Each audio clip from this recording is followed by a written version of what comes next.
Hello दोस्तों, आज की इस वीडियो में हम पुष्प सूत्र अर्थात फ्लोरल फार्मूला तथा पुष्प चित्र अर्थात फ्लोरल डायग्राम के बारे में विस्तार से समझेंगे।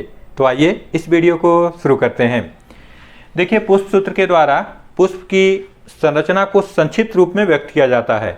जैसे यदि हम इस संरचना को संक्षिप्त रूप में व्यक्त करना चाहें तो उसके लिए एक सूत्र बनाएंगे, वही कहलाएगा पुष्प सूत्र। और यदि हम इस संरचना को नक्शा के रूप में व्यक्त करना चाहें तो ये कहलाता है पुष्प चित्र। पुष्प चित्र पुष्प के अधिकांश लक्षणों को प्रदर्शित करता है। पुष्प सूत्र बनाने के लिए आपको पुष्प के विभिन्न भागों के बारे में पता होना चाहिए। एक कंप्लीट या पूर्ण पुष्प में 4 मुख्य भाग होते हैं: कैलिक्स, करोला, एंड्रोसियम और गायनोसियम। यदि आप इन चारों के बारे में विस्तार से समझना चाहते हैं तो इसका वीडियो हमारे चैनल पर बना हुआ है, आप देखकर आसानी से इन 4 भागों को समझ सकते हैं। तो आइए इन सभी भाग को मिलाकर देखते हैं कि पुष्प सूत्र कैसे बनाया जाता है। सबसे पहले देखिए इसके मदर एक्सिस या मातृ अक्ष को। देखिए, ये जो तना दिखाई दे रहा है, इस पर पुष्प 2 तरीके से लगे हो सकते हैं, इसके पार्श्व में और इसके शीर्ष पर। यदि पुष्प इसके पार्श्व में लगा है तब पुष्प के सापेक्ष ये जो तना है ये कहलाता है इसका मदर एक्सिस या मातृ अक्ष, और मातृ अक्ष की ओर का पुष्प का भाग ये कहलाएगा पोस्टेरियर और इधर का भाग कहलाता है एंटेरियर। इसको ऐसे भी समझिए कि आप पुष्प को किधर से देखेंगे, निश्चित है इधर से देखेंगे तो ये हमारे सामने है, इसलिए एंटेरियर, और इधर का भाग इसका पोस्टेरियर।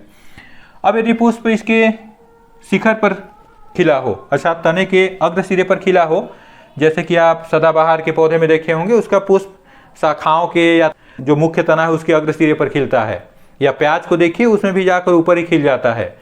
तो ऐसे पुष्पों में मातृ अक्ष नहीं पाया जाता, और मातृ अक्ष को पुष्प चित्र में दिखाया जाता है एक छोटे से गोल के रूप में। जब पुष्प चित्र बनाएंगे तो वहाँ उसको मैं आपको दिखाऊंगा। हालांकि पुष्प सूत्र में मातृ अक्ष को नहीं दिखाया जाता। एक बात यहाँ पे और ध्यान रखिए कि इस तने पर पुष्प या तो अवृंती या सवृंती लगे होंगे। अवृंती सवृंती से आशय है, देखिए फूल एक डंठल की सहायता से तने से जुड़ा है, इसको कहते हैं वृंत। यदि यह वृंत उपस्थित है तो ऐसे पुष्पों को सवृंती पुष्प कहते हैं। यह वृंत पेडिसल कहलाता है। और यदि यह वृंत ना हो तब पुष्प डायरेक्ट तने से जुड़ा होगा, तो उस समय पुष्प को अवृंती पुष्प कहेंगे। अब आइए पुष्प सूत्र को लिखना प्रारंभ करते हैं। तो देखिए, इसके लिए सबसे पहले पुष्प तने में जहाँ पर जुड़ा होगा, चाहे वो वृंत की सहायता से चाहे बिना वृंत की सहायता से, वहाँ पर चेक करना है कि कोई छोटा पत्ती नुमा संरचना पाया जा रहा है या नहीं। इस पत्ती नुमा संरचना को सहपत्र या ब्रैक्ट कहते हैं।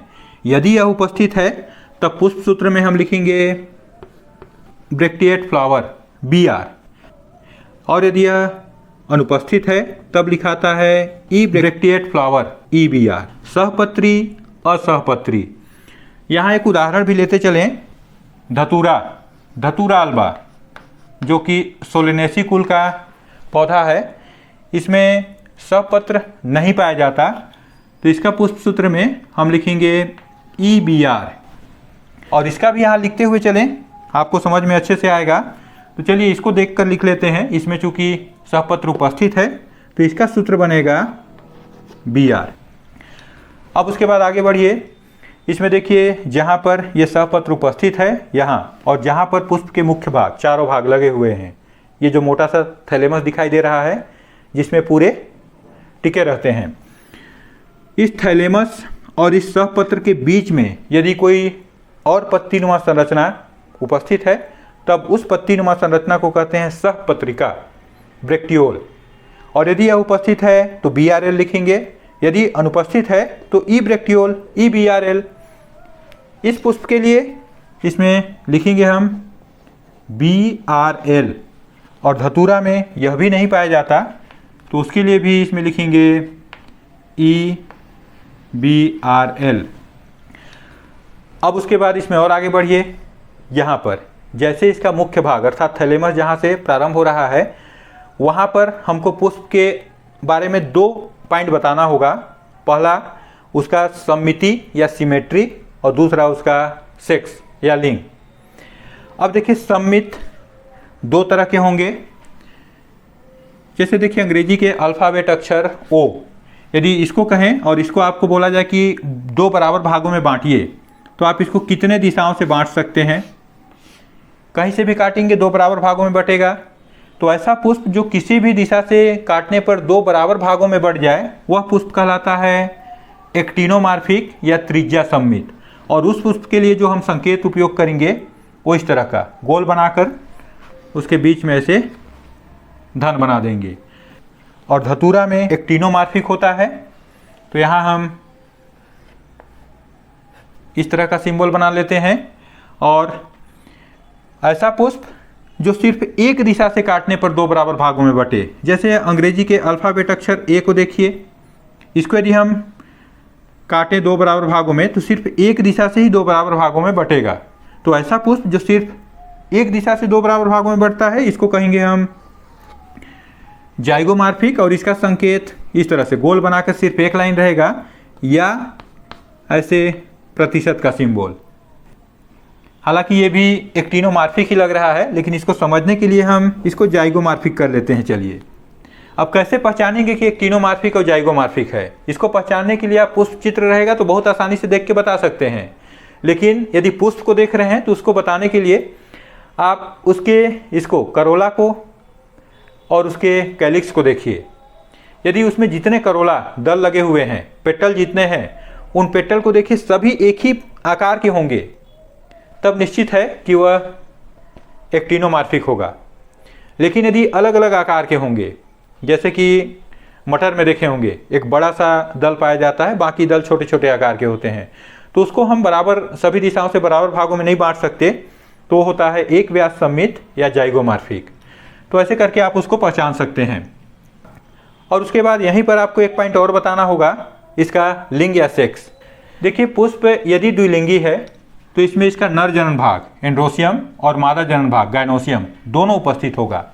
लेकिन यदि पुष्प एक लिंगी है तब इसमें कोई भी एक हो सकता है, उसका नर जनन भाग पुमंग या मादा जनन भाग जायांग।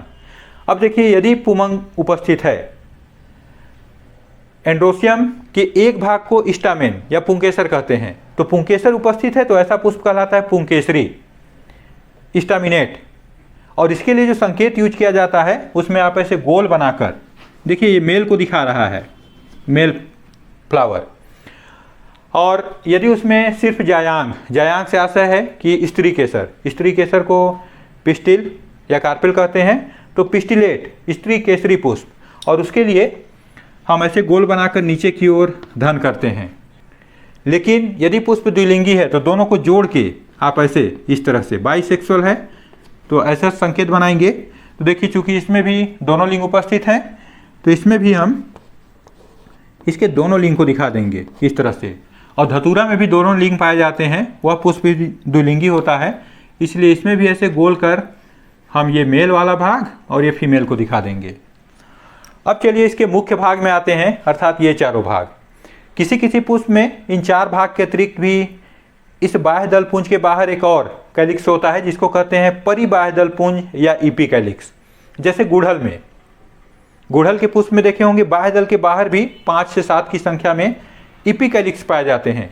यदि यह उपस्थित है तो उसमें लिखाएगा EPIK और उसका संख्या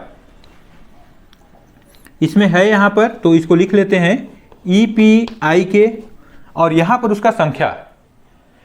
तो जैसे मान लीजिए मैं कह रहा हूँ 5 से 7 की संख्या में, तो चलिए इसमें लिख देते हैं 7, ये 7 उपस्थित हैं। अब ध्यान दीजिए, ये जो बाकी भाग आ रहे हैं इनकी संख्या को हम लिखेंगे, साथ ही साथ ये भी बताना होता है कि वो जुड़े हुए हैं कि फ्री हैं। जैसे देखिए, ये यदि जुड़ा हुआ है तो हम ऐसे 7 लिखकर ऐसे ब्रैकेट लगाएंगे, कोई भी आगे की ओर। यदि सभी पेटल जुड़े हैं, सभी सेपल जुड़े हैं या सभी पुंकेसर स्टामेन जुड़े हैं तो सब में ऐसे ही करेंगे। इस तरह से जब ब्रैकेट लगा देंगे उसका आशय है कि वो आपस में जुड़ा हुआ है। तो यहाँ खैर इपिकैलिक्स गुड़हल के पुष्प का यदि उदाहरण लें तो फ्री होता है, इसमें भी मान लेते हैं फ्री है क्योंकि सभी को हम अलग अलग ही बनाए हैं, तो ये फ्री हो गया। धतूरा में इपिकैलिक्स नहीं पाया जाता। अब उसके बाद इसका ये चारों मुख्य भाग देखिए क्या है। पहला कैलिक्स, दूसरा करोला। तो यहाँ ध्यान दीजिए, कैलिक्स सी से चालू हो रहा है, करोला भी सी से। तो कैलिक्स को लिखा जाता है के और करोला के लिए संकेत लिखा जाता है सी। एंड्रोसियम के लिए ए और गायनोसियम के लिए जी। देखिए कंप्लीट पुष्प है तो इसमें चारों रहेंगे ही, तो यहाँ पे पहले मैं चारों को लिख लेता हूँ। धतूरा में चारों उपस्थित होता है, के, सी, एंड्रोसियम ए और गायनोसियम जी। इसमें भी चारों उपस्थित हैं, चलिए इसमें भी लिख लेते हैं, के, सी, ए और जी। अब ध्यान दीजिए, ये कैलिक्स या बाह्यदल पुंज या कई बाह्यदल जिसको कि सेपल कहते हैं से मिलकर बनता है, अर्थात इसका इकाई सेपल है। अब उस सेपल की संख्या को आपको गिनकर इसके बगल में लिखना है। जैसे धतूरा में कुल सेपल की संख्या 5 होता है, तो यहाँ हम 5 लिख देते हैं। इसमें भी चलिए मान लेते हैं इसकी संख्या 5 है, तो यहाँ भी इसको लिख दिए 5। अब इसमें आगे क्या सेपल आपस में सभी जुड़े हुए हैं या फ्री हैं। यदि सभी फ्री हैं तो कहलाता है स्वतंत्र बाह्यदल, और जुड़े हुए हैं तो कहलाता है संयुक्त बाह्यदल। और जुड़े हुए को हम कोष्टक में लिखते हैं।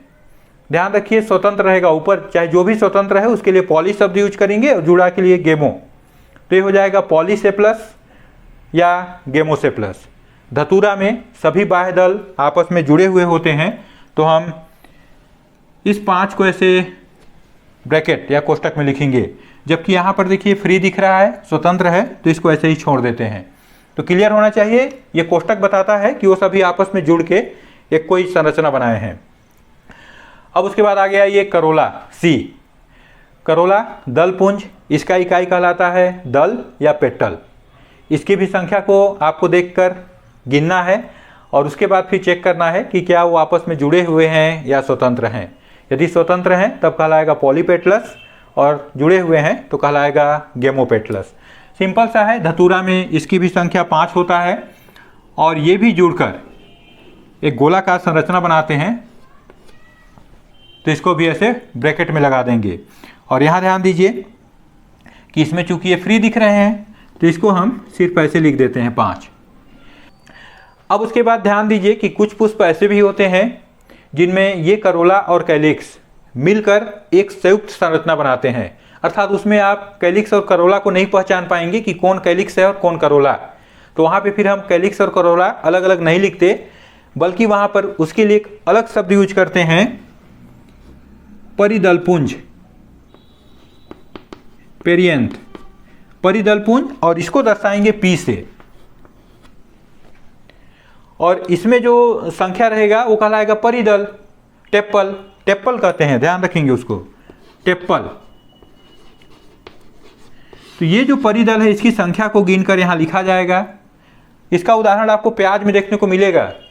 प्याज में ये जो करोला और कैलिक्स दोनों आपस में मिलकर 3-3 की संख्या में 2 चक्र बनाते हैं। आप पहचान नहीं पाएंगे कौन कैलिक्स और कौन करोला है, तो इसीलिए उसको कहते हैं परिदल, और ये भी आपस में जुड़े हुए होते हैं, इसलिए इनको ऐसे ब्रैकेट में लगाएंगे।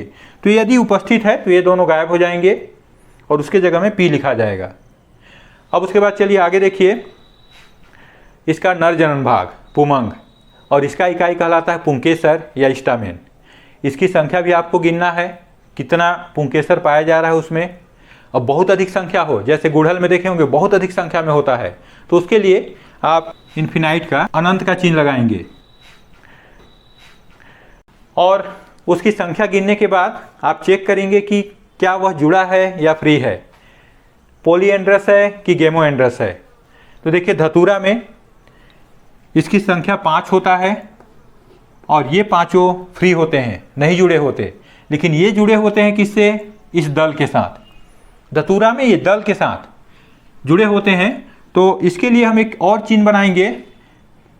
ये जो पुमंग है ये जुड़ा हुआ है करोला से, अर्थात पुंकेसर जुड़े हुए हैं दल के साथ, तो ऐसा चिन्ह बनाया जाता है। यहाँ पर चूंकि ये स्वतंत्र है और संख्या इसमें वही, जैसे मैं माना कि जो 5 है तो आगे भी 5 ही होगा, 5। ये किसी दल से नहीं जुड़ा हुआ है, सीधे यहाँ से निकला हुआ है, इसलिए इसको फ्री करेंगे।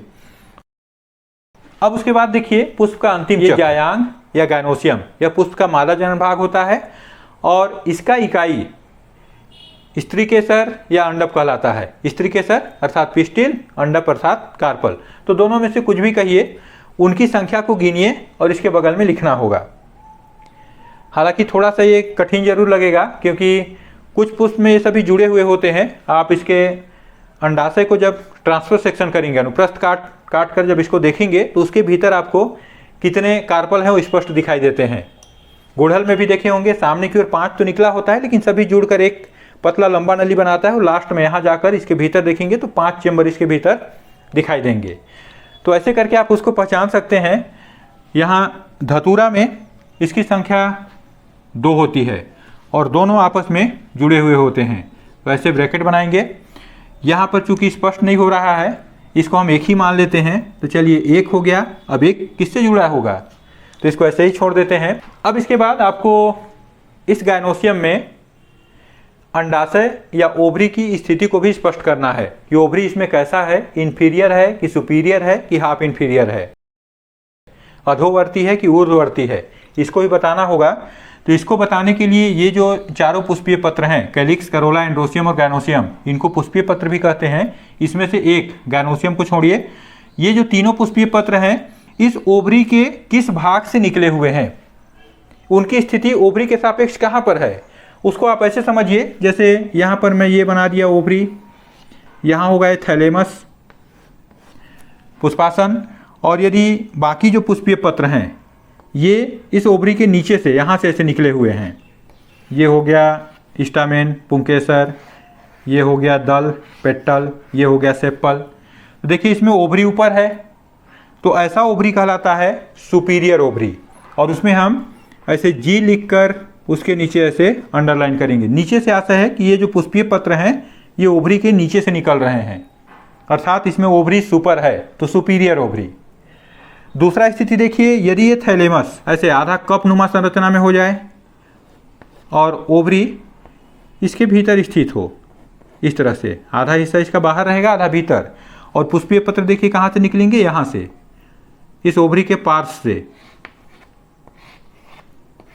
बाकी जो 3 पुष्पीय पत्र बचे ये इसके पार्श्व से निकलते हैं। तो ऐसा ओवरी कहलाता है हाफ इंफीरियर कह लीजिए या हाफ सुपीरियर कह लीजिए इसको, और इसमें हम ऐसे जी लिखकर इसके आगे डैश करते हैं ऐसे बीच में। और एक स्थिति और आएगा, यदि पुष्पासन पूरा का पूरा ओवरी को ऐसे ढक ले, इस तरह से देखिए, और ओवरी इसके अंदर ऐसे पूरा समा जाए, तो बाकी पुष्पीय पत्र हैं कहाँ से निकलेंगे, ये ओवरी के ऊपर से निकलेंगे इस तरह से। तो ऐसा ओवरी ये कहलाता है इंफीरियर, अर्थात पुष्पीय पत्र ओवरी के ऊपर से निकले हैं, ये कहलाएगा इंफीरियर। तो इन तीनों में से जो पोजीशन रहेगा उसमें आपको इस जायांग या गायनोसियम में आपको बताना होगा। तो चूंकि धतूरा में ये सभी पुष्पीय पत्र इस स्थिति में होते हैं, अंडाशय इसमें ऊपर होता है, तो यहाँ हम इसके नीचे एक अंडरलाइन करेंगे। इसमें भी देखिए सब इसके नीचे ही दिखाई दे रहे हैं, तो इसमें भी हम इसके नीचे ऐसे एक अंडरलाइन करते हैं। तो इस तरह से आप पुष्प सूत्र लिख सकते हैं। अब चलिए देखते हैं कि इस पुष्प सूत्र के आधार पे हम पुष्प चित्र कैसे बनाएंगे। देखिए पुष्प चित्र बनाते समय हमको विशेष ध्यान ये रखना होता है कि ये जो पुष्प के 4 चक्र हैं, इन 4 चक्रों को क्रमिक रूप से बनाएंगे। सबसे बाहर हमको कैलिक्स बनाना है, उसके बाद करोला, उसके पश्चात एंड्रोसियम और सबसे भीतर गायनोसियम को। तो पुष्प सूत्र के हिसाब से ही हम इसको बनाते जाएंगे। तो देखिए धतूरा का पुष्प सूत्र आपको कहीं कहीं इतना भी देखने को मिलेगा, तो इसमें कोई दिक्कत नहीं है। आप चाहें तो इन दोनों को छोड़ भी सकते हैं, लिख भी सकते हैं, क्योंकि ये दोनों सहपत्र और सहपत्रिका धतूरा में एब्सेंट होते हैं। पुष्प चित्र बनाने के लिए आप इस तरह से पहले एक गोलाकार संरचना बना लीजिए, एक वृत्त बना लीजिए, और इस वृत्त में यहाँ से प्रारंभ करके आप 5 बराबर भाग इसको, जैसे देखिए यहाँ से यहाँ तक एक भाग कर सकते हैं, ये हो गया 2, 3, ये 4 और 5 बराबर भाग में बांटिए। और उसके बाद आप एक एक जो सेप्पल हैं इनको बनाइए। ये देखिए एक सेप्पल हो गया, ये 2 सेप्पल हो गया, यहाँ पर एक तीसरा सेप्पल, ये चौथा सेप्पल, और ये हो गया 5वां सेप्पल। 5 मिलकर कैलिक्स बनाए हैं, तो ये 5 सेप्पल को बना दिए। अब इसका आकार देखिए आपको ऐसे बनाना है, यहाँ पे बीचों बीच इसका एक डाट कीजिए और इसको सीधे ऐसे खींच दीजिए यहाँ तक, ये 5 में। इस तरह से।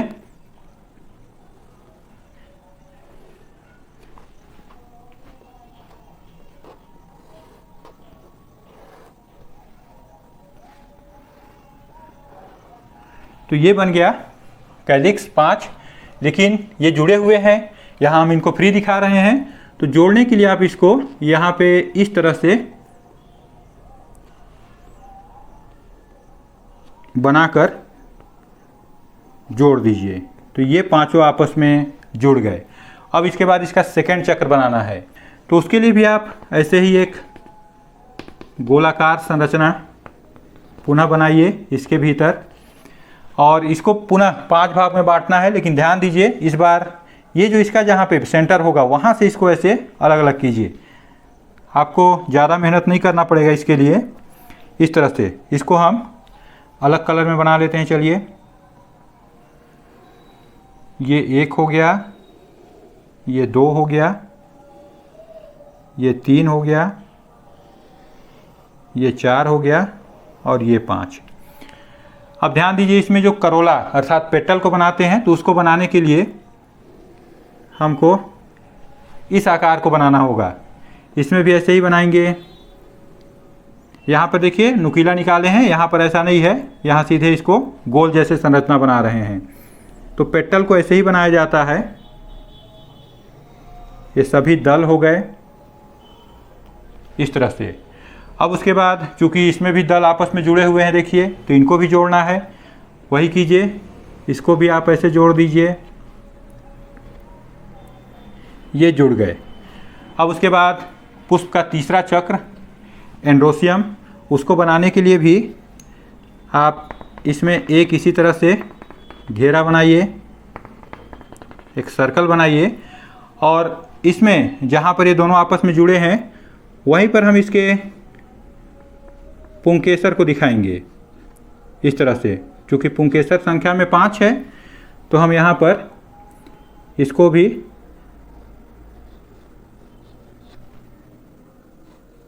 पाँच बना लेंगे।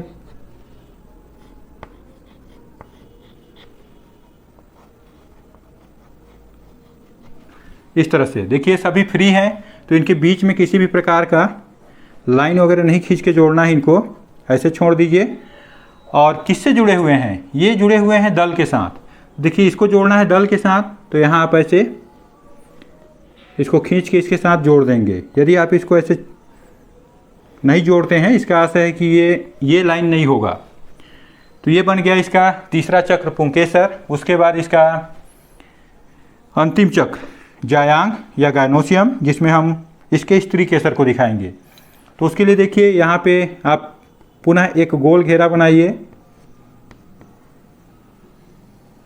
इस तरह से, और चूंकि इसमें 2 कार्पल स्थित हैं, तो इसको हमको 2 भाग में बांट देना है। आप सीधे सीधे भी बांट सकते हैं, लेकिन इसका जब हम स्लाइड देखते हैं तो हमको कुछ इस तरह का दिखाई देता है। ये